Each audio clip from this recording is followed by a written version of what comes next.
সুপ্রিয় শিক্ষার্থী বন্ধুরা, আসসালামু আলাইকুম। আশা করি সবাই ভালো আছেন। সবাইকে শুভ সন্ধ্যা। শীতের উষ্ণ অভ্যর্থনা, শীতের তো উষ্ণ অভ্যর্থনা হয় না, শীতের শীতল অভ্যর্থনা। তা আমরা আমাদের সেই কাঙ্ক্ষিত ক্লাসে চলেছি। তো আজকে আমাদের টপিকের নাম হচ্ছে, আমরা আগেই বলেছি যে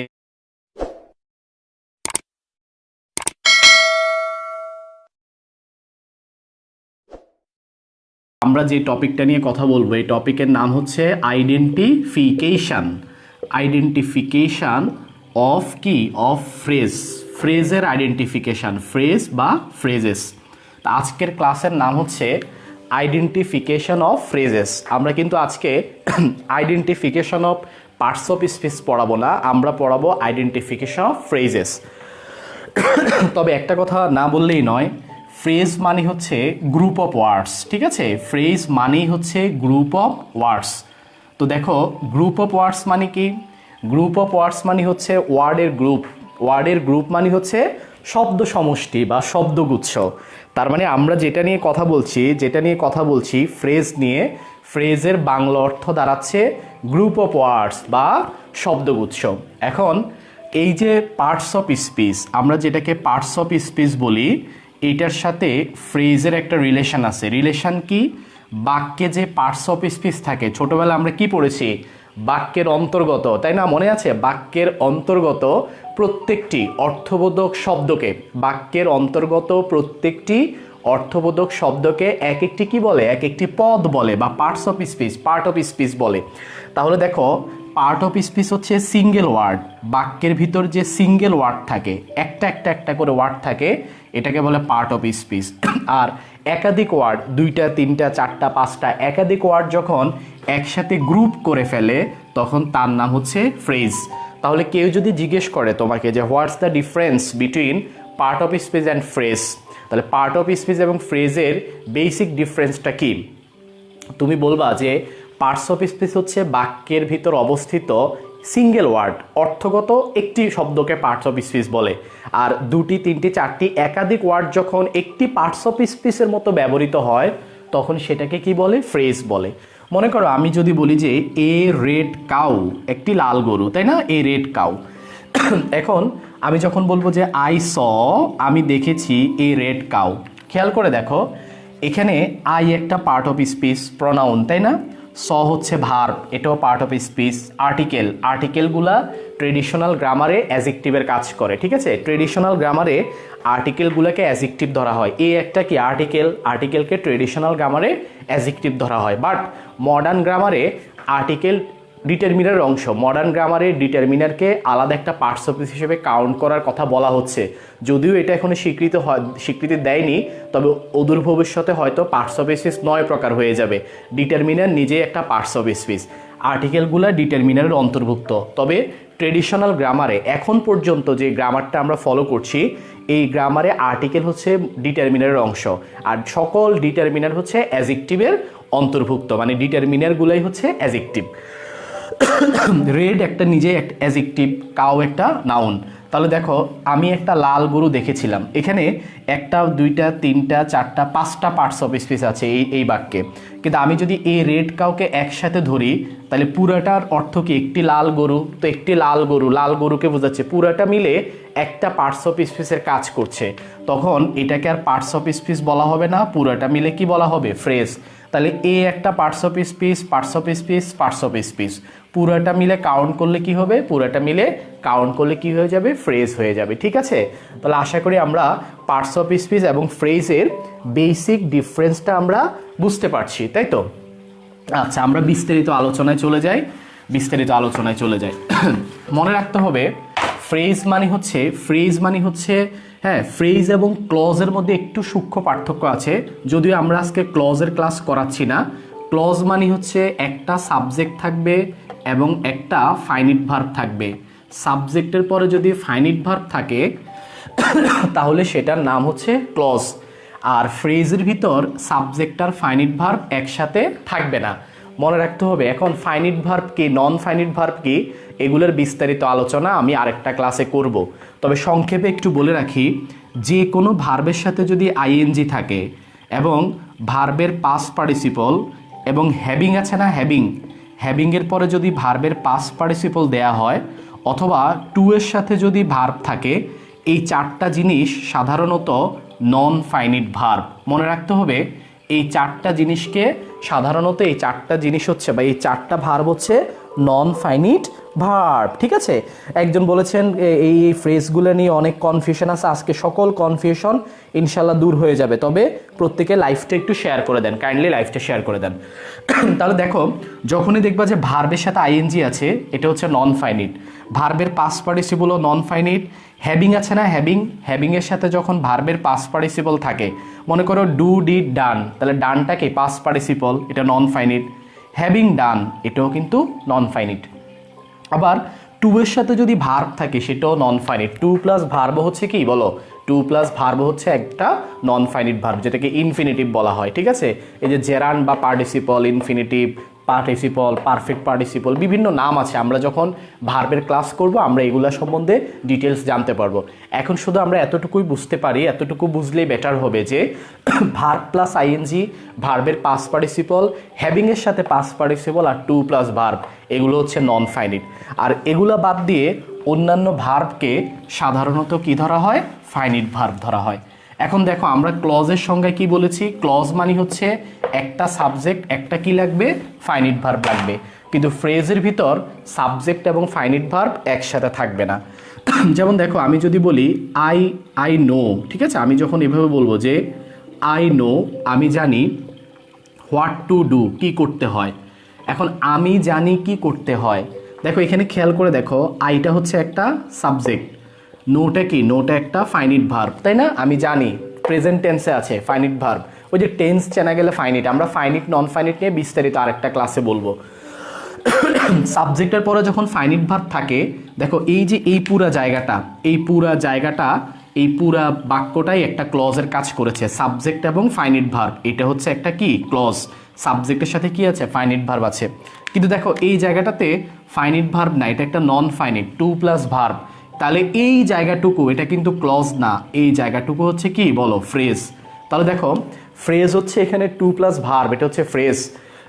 এবার দেখো, যখন সাবজেক্ট ফাইনিট ভার্ব আছে, এটা কিন্তু ফ্রেজ না, এইটার নাম হয়ে গেছে কি, ক্লজ। তার মানে ফ্রেজ হচ্ছে ক্লজের একটা কি বলো, ফ্রেজ হচ্ছে ক্লজের একটা অংশ। ক্লজ মানে হচ্ছে সাবজেক্ট ফাইনিট ভার্ব সহ পুরা জায়গাটা। আর যখন যেখানে সাবজেক্ট আর ফাইনিট ভার্ব নেই, যে টু প্লাস ভার্ব, এটা কিন্তু ফাইনিট নেই, এটা হচ্ছে non finite. Non finite verb ফ্রেজের ভিতর থাকতে পারে, কিন্তু ফ্রেজের ভিতর সাবজেক্ট এবং ফাইনিট ভার্ব একসাথে থাকবে না। আমি আবারও বলছি, যদি কোথাও সাবজেক্ট এবং ফাইনিট ভার্ব একসাথে দেখো, তাহলে এই জায়গাটার নাম ক্লজ। আর সাবজেক্ট ফাইনিট ভার্ব যদি একসাথে না থাকে, সাবজেক্ট ফাইনিট ভার্ব একসাথে নাই, তাহলে ওই জায়গাটার নাম হচ্ছে কি বলো, ফ্রেজ। যেমন আমি আরেকটা উদাহরণ দিয়ে বুঝাই। আমি যদি এভাবে বলি যে আই স হিম, আমি তাকে দেখেছিলাম, গোয়িং দেয়ার, সেখানে যেতে দেখেছিলাম। খেয়াল করে দেখো, এই যে এই জায়গাটা হিম গোয়িং দেয়ার, এই যে হিম গোয়িং দেয়ার, এখানে না আছে সাবজেক্ট, না আছে ফাইনিট ভার্ব। গোয়িং কিন্তু আইএনজি মানেই হচ্ছে কি ভার্ব, নন ফাইনিট ভার্ব। তার মানে সাবজেক্ট ফাইনিট ভার্ব নাই। দ্যাটস ওয়াই এটার নাম কিন্তু ক্লজ না, এই জায়গাটার নাম হচ্ছে ফ্রেজ। কিন্তু খেয়াল করে দেখো, এখানে যদি এটা সহকারে আমি যদি এইভাবে কাউন্ট করি, তাহলে এখানে কি আছে, এখানে একটা সাবজেক্ট আছে, ফাইনিট ভার্ব আছে, পুরা জায়গাটার নাম হচ্ছে ক্লজ। ক্লজ মানে হচ্ছে বাক্যাংশ, আর ফ্রেজ মানে হচ্ছে শব্দগুচ্ছ। লাস্ট একবার বলে এই টপিকটা শেষ করছি। ক্লজের ভিতর সাবজেক্ট এবং ফাইনিট ভার্ব থাকবেই থাকবে, ফ্রেজের ভিতর সাবজেক্ট এবং ফাইনিট ভার্ব একসাথে থাকা যাবে না। তোমরা কি বুঝতে পেরেছো? যদি বুঝতে পারো কমেন্ট বক্সে কমেন্ট করো। ঠিক আছে, আচ্ছা, একজন লিখেছে I hail from Pirojpur, right. Hail from মানে হচ্ছে আমার বাড়ি হচ্ছে পিরোজপুর, হেল ফ্রম, সুন্দর একটা ইংলিশ। ঠিক আছে, যারা জানেন না জেনে নেন। হেল ফ্রম, যেমন আপনার বাড়ি হচ্ছে, হ্যাঁ মনে করেন আমার হোম টাউন হচ্ছে কুমিল্লা, তাহলে আমার বাড়ি কুমিল্লা, এটার ইংলিশ হচ্ছে আই কাম ফ্রম। ঠিক আছে, আই কাম ফ্রম কুমিল্লা। এখন আই কাম ফ্রম না বলে আই হেল ফ্রমও বলা যাবে। ঠিক আছে, I hail from Comilla. Come from আর হেল ফ্রম একই কথা। কাম ফ্রমটা সবাই জানি, হেল ফ্রমটা হয়তো সবাই জানি না, ঠিক আছে। আই হেল ফ্রম কুমিল্লা, আপনার বাড়ি Dhaka, I hail from Dhaka. আমার বাড়ি Pabna, I hail from Pabna. Hail from মানে হচ্ছে আমার বাড়ি কোথায়, হ্যাঁ, অবস্থান, এটাকে হেল ফ্রম বলা হয়, ঠিক আছে। ওকে, আচ্ছা, ওকে। তাহলে আমরা এখন পরবর্তী আলোচনায় চলে যাই। শুনেন, ফ্রেজ ফ্রেজ আসলে মূলত 7 প্রকার। মূলত ফ্রেজ কয় প্রকার? 7 প্রকার। তো আজকে আমরা ফ্রেজের যে কনফিউশন আছে এগুলো সুন্দর করে ক্লিয়ার করে দিব। আজকের পর থেকে ইনশাল্লাহ আর ঝামেলা হবে না। 7 প্রকার ফ্রেজের প্রথমেই হচ্ছে নাউন ফ্রেজ। 7 প্রকার ফ্রেজ মনে রাখবে কিভাবে? পার্টস অফ স্পিচ কয় প্রকার? 8 প্রকার। পার্টস অফ স্পিচ 8 প্রকার। 8 প্রকার পার্টস অফ স্পিচ থেকে প্রনাউনটা বাদ যাবে।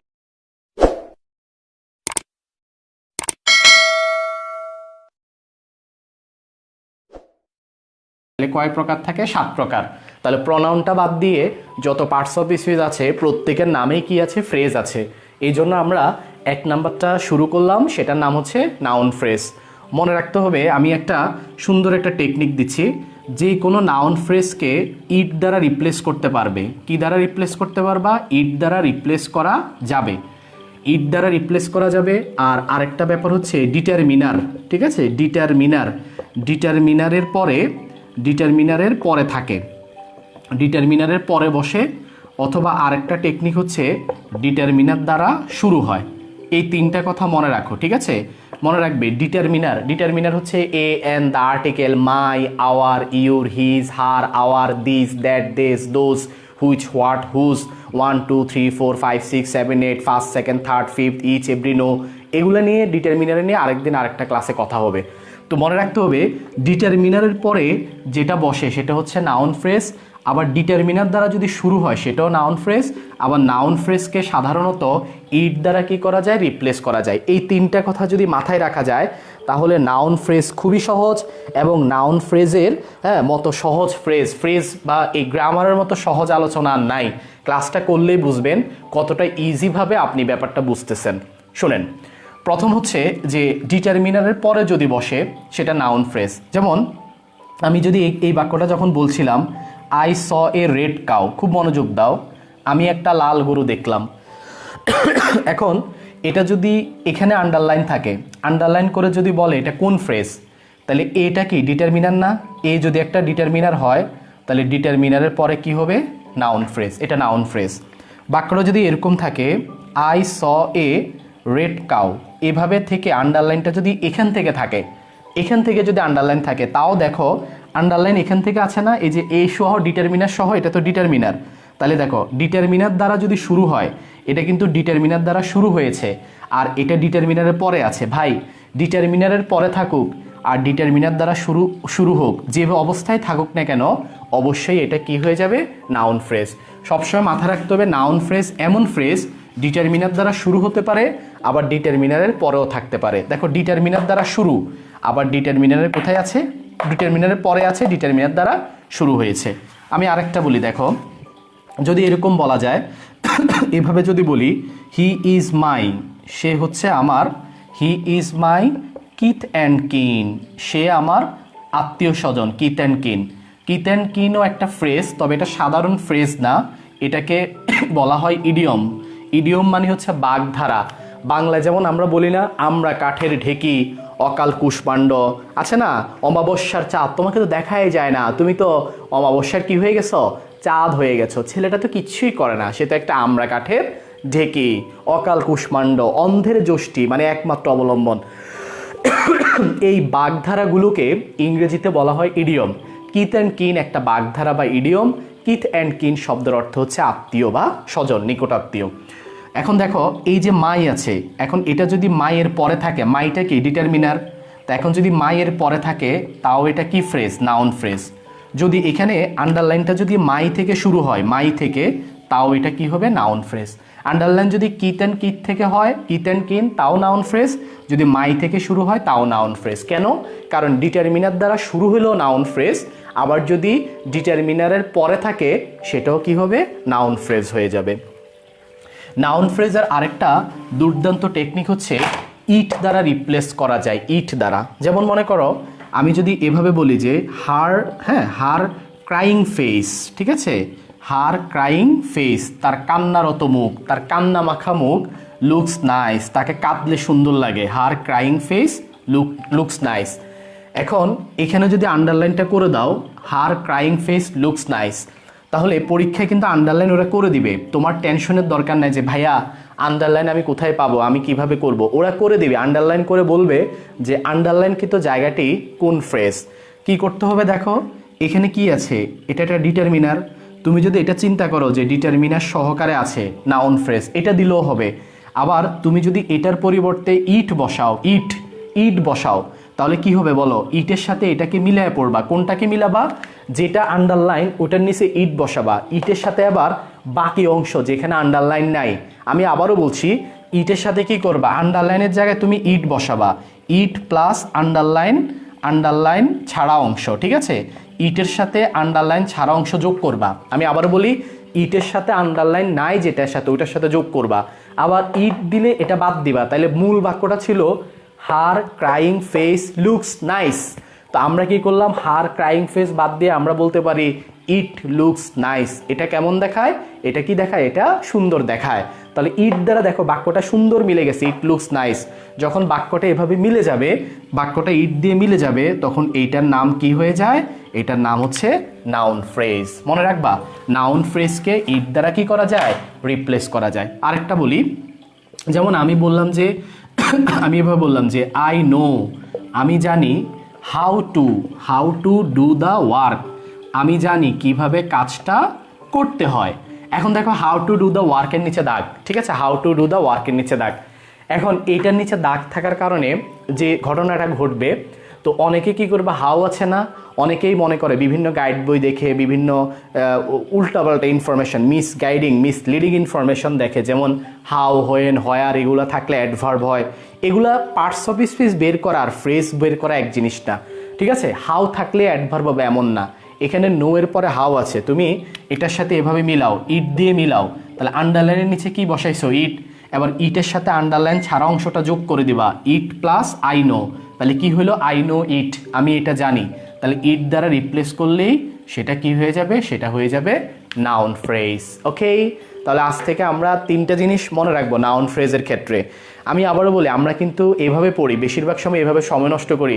নাউন ফ্রেজ সাবজেক্টের জায়গায় বসে, অবজেক্টের জায়গায় বসে, কমপ্লিমেন্টের জায়গায় বসে, জেরান্ডের জায়গায় বসে, প্রিপোজিশনের পরে বসে, অমুক জায়গায় তমুক জায়গায় বসে, এই আগডুম বাগডুম অনেক কিছু আমরা কিন্তু পড়ে ফেলি। এখন এগুলো পড়ে আসলে পরীক্ষার হলে ওই পরিমাণ সময় পাওয়া যাবে কিনা, যে আমি সলভ করার মতো সময় পাবো কিনা, বা ব্যাপারটা আমার আয়ত্তে আসছে কিনা, প্র্যাকটিস করতে গেলে আমি পারি কিনা, একদম ইচ্ছে মতো তত্ত্ব থিওরি কপচালেই যে শিখা হয়ে যাবে, ব্যাপারটা কিন্তু এমন না। দ্যাটস ওয়াই আমাকে পড়ালেখা করতে হবে এমনভাবে যাতে আমি বাস্তবিক ক্ষেত্রে প্র্যাকটিক্যাল জায়গায়, প্র্যাগমেটিক যেটা, ওইটা যাতে আমি প্র্যাকটিক্যালি যাতে আমি অ্যাপ্লাই করতে পারি। হ্যাঁ, ঠিক আছে। তাহলে লাস্ট কথা বলে আমি নাউন ফ্রেজ শেষ করছি। নাউন ফ্রেজ তিনভাবে আইডেন্টিফাই করা যায়।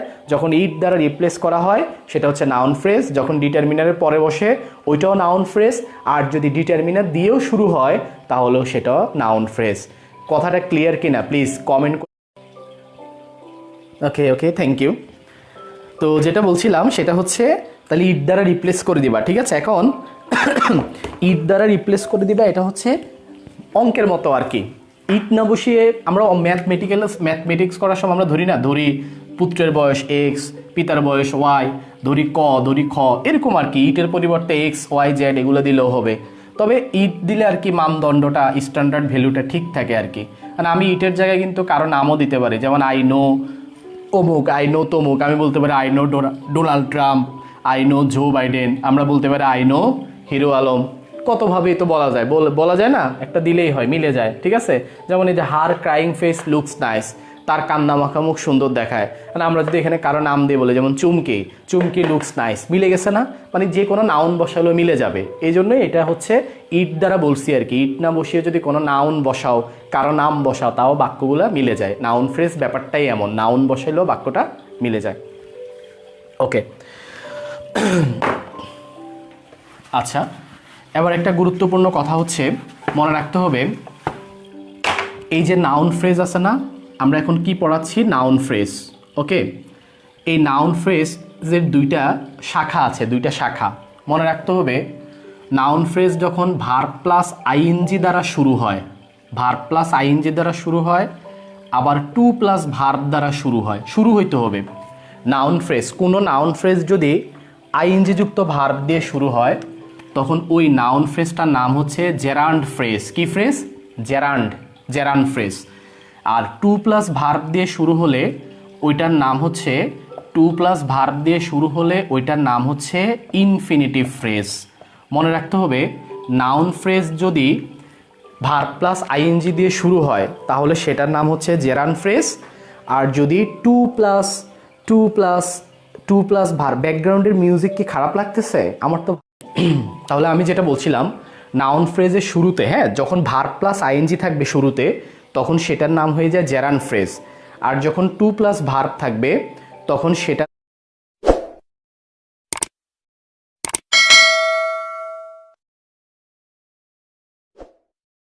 হচ্ছে ইনফিনিটিভ ফ্রেজ। ঠিক আছে?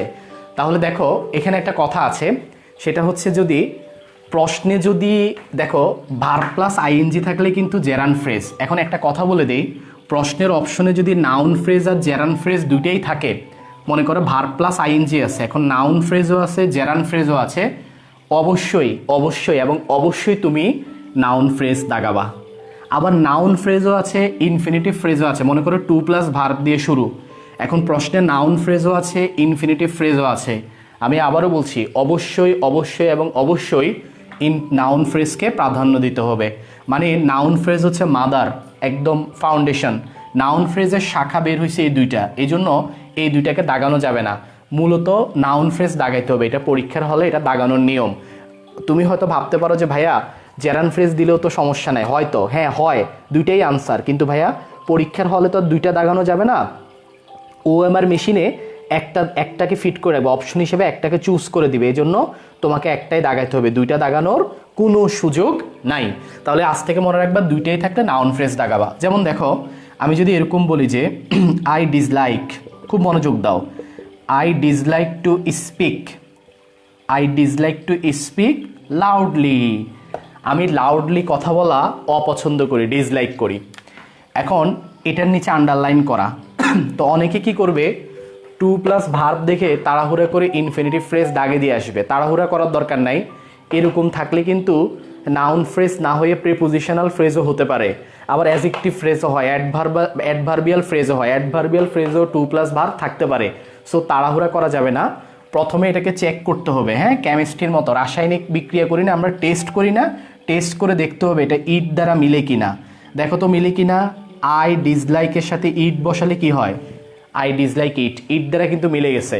তো যখন দেখবা যে ইট দ্বারা মিলে গেছে তখন এইটার নাম হয়ে যায় কি জানো? এইটা হচ্ছে নাউন ফ্রেজ। ভাইরা আমার যেহেতু নাউন ফ্রেজ হয়ে গেছে, এবার নাউন ফ্রেজ হওয়ার পরে আমি এবার দেখব যে এটা কি অবস্থায় আছে। নাউন ফ্রেজ কিন্তু এটার বিশেষ বৈশিষ্ট্য কি? এটা নাউন ফ্রেজ, তবে এটার বিশেষ বৈশিষ্ট্য হচ্ছে এটা টু প্লাস ভার্ব দিয়ে শুরু হয়েছে। যখন নাউন ফ্রেজ হওয়ার পরেও টু প্লাস ভার্ব দিয়ে শুরু হবে তখন সেটাকে আমরা ইনফিনিটিভ ফ্রেজ নামে আখ্যায়িত করব। অর্থাৎ একই সাথে এই ফ্রেজটা দুইটা নাম, প্রথমত সে নাউন ফ্রেজ, দ্বিতীয়ত সে হচ্ছে ইনফিনিটিভ ফ্রেজ। একই সাথে দুইটা নাম, প্রথমত নাউন ফ্রেজ, দ্বিতীয়ত হচ্ছে ইনফিনিটিভ ফ্রেজ। প্রথমত ইনফিনিটিভ ফ্রেজ না, প্রথমত নাউন ফ্রেজ। এই জন্য পরীক্ষার হলে দুইটাই থাকলে তুমি অবশ্যই নাউন ফ্রেজ দাগাবে। যদি আমি আবারও বলছি, যদি বেশি পণ্ডিতি করে এটা দাগাও তাহলে 1 মার্ক তো যাবে, 0.5ও চলে যাবে। সো বি কেয়ারফুল, সাবধান।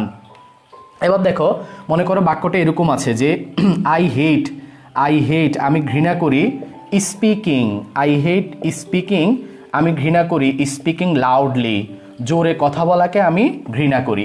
ওই যে এবার আমি কি করলাম, স্পিকিং লাউডলি। এখানে কিন্তু একটা গ্রামাটিক্যাল রুল শেখা হয়ে যাবে। দেখো, ডিসলাইকের পরে টু প্লাস ভার্ব বসে, ইনফিনিটিভ বসে। হেইটের পরে কি বসে? ভার্বের সাথে আইএনজি বসে। আমরা যখন রাইট ফর্ম অফ ভার্ব পড়বো তখন আমরা জানতে পারবো যে পরপর দুটি ভার্ব থাকলে দ্বিতীয় ভার্বটি টু যুক্ত হতে পারে, আবার আইএনজি যুক্ত হতে পারে। হেইট এমন একটা ভার্ব, হেইটের পরে যদি আরেকটা ভার্ব আসে তাহলে ওই ভার্বটা আইএনজি যুক্ত হয়। আর ডিসলাইক বা লাইক এমন একটা ভার্ব যার পরে আরেকটা ভার্ব আসলে টু প্লাস ভার্ব হয়, অর্থাৎ ইনফিনিটিভ হয়।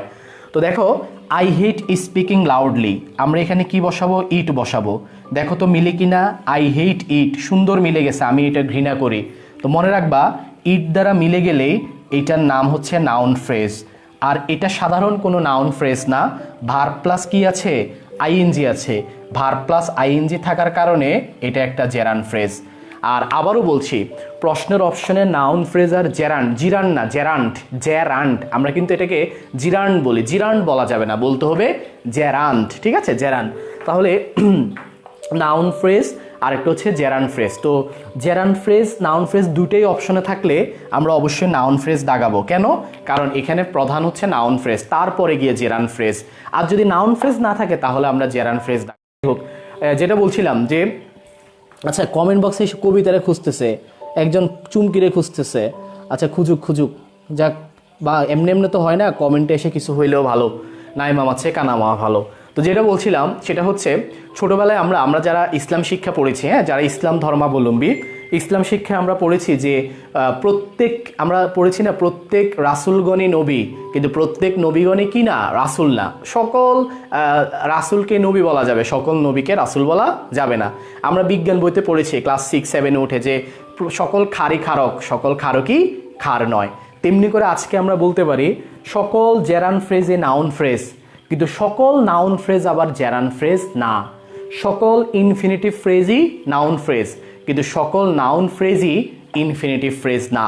আমরা কি করেছি, আমরা এভাবে বলতে পারি না সকল বরিশালের ছেলে বাংলাদেশি, তবে সকল বাংলাদেশি বরিশালের না। সকল নোয়াখালীর লোকজনই বাংলাদেশের লোকজন, কিন্তু বাংলাদেশের সবাই নোয়াখালীর না। তাহলে সকল জেরান্ড ফ্রেজই নাউন ফ্রেজ, কিন্তু সব নাউনকে আবার জেরান্ড বলা যাবে না। কেন? কারণ নাউন ফ্রেজ হওয়ার একটাই শর্ত, ইট দ্বারা রিপ্লেস হতে হবে। জেরান্ড ফ্রেজ হওয়ার দুইটা শর্ত, প্রথমে ইট দ্বারা রিপ্লেস হতে হবে, পরে আবার ভার্ব প্লাস আইএনজি লাগবে। ইনফিনিটিভ ফ্রেজ হওয়ার দুইটা শর্ত, প্রথমে ইট দ্বারা রিপ্লেস হতে হবে, পরে আবার টু প্লাস ভার্ব লাগবে। আমি লাস্ট আরেকটা কথা বলে শেষ করছি, আবারও বলছি যে প্রশ্নের অপশনে যখন দুটোই থাকবে আমরা নাউনকে প্রাধান্য দিব, এটা একসাথে থাকবে আমরা নাউনকে প্রাধান্য দিব, তাহলে আমাদের আর ভুল হবে না। এই ছিল নাউন ফ্রেজ সম্পর্কে বিস্তারিত এবং সংক্ষিপ্ত কিন্তু বিস্তারিত একটা স্মার্ট একটা আলোচনা। আশা করি আমরা সবাই নাউন ফ্রেজ বুঝতে পেরেছি।